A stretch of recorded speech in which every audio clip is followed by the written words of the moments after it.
I have this discontinuity in my worldview. Like the urge to procrastinate alternating with the urge to get stuff done? No, something much bigger and more important. Pray continue. I am a rationalist. I think that none of this is any supreme being's work. I think that things happen because of physics. Nothing supernatural. Nothing, beyond. Sounds rational. If that's what you're into. That's the problem.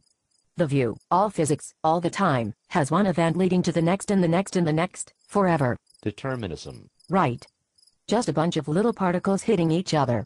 Careening and conglomerating according to set patterns. Dependent patterns. Yes, and what looks like unalterable patterns? There's your problem. Exactly.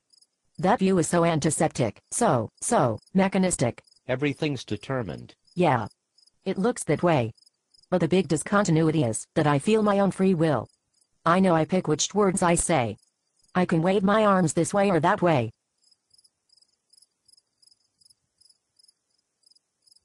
The point is, how can we have free will in a deterministic universe? And you don't know? No, I don't know. What do you mean, I don't know?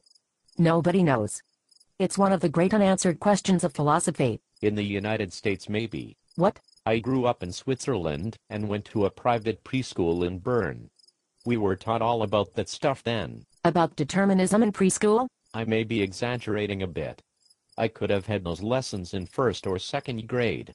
It was at the same time we learned multiplication and how to make our first sentences. So you know the answer to the problem of free will. It's not a problem. We learned that it was a mistake. A mistake? Sure.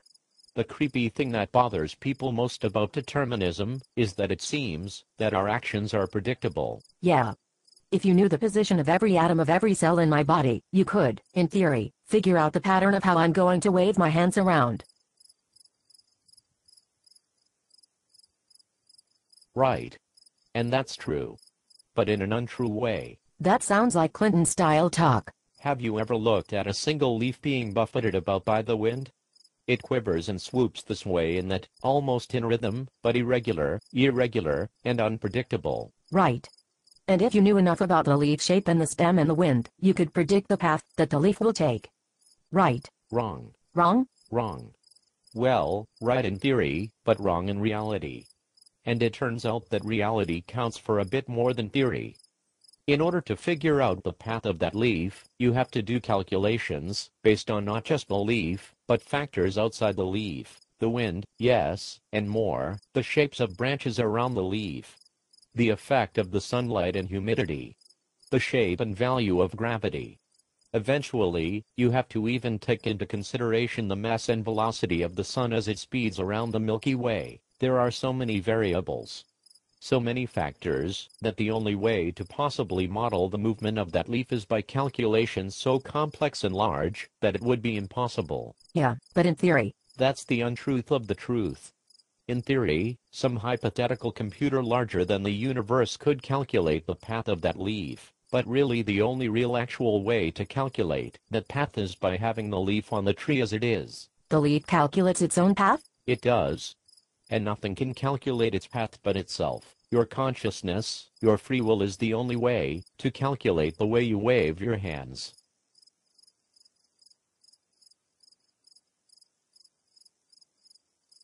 But it's determined. No, the word has misleading connotations.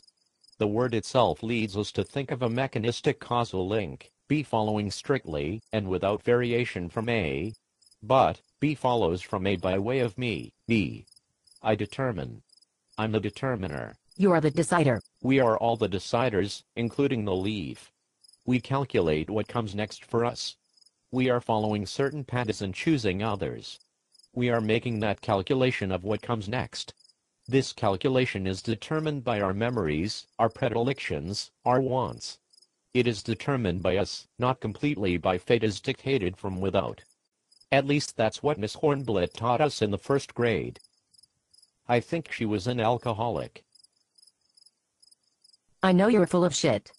But I like this particular shit. It's really not bullshit at all. Just wave your arms.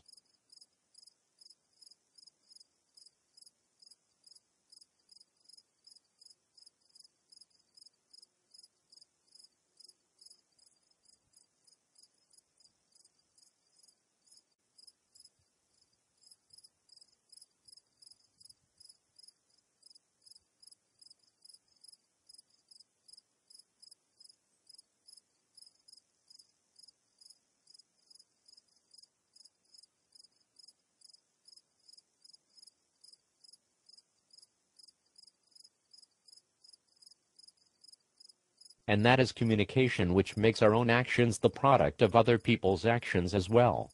The product of society and our own free will. Maybe so. I like this squaring of free will and determinism. I'm just not sure. I want you to be right, and that may be clouding my judgment.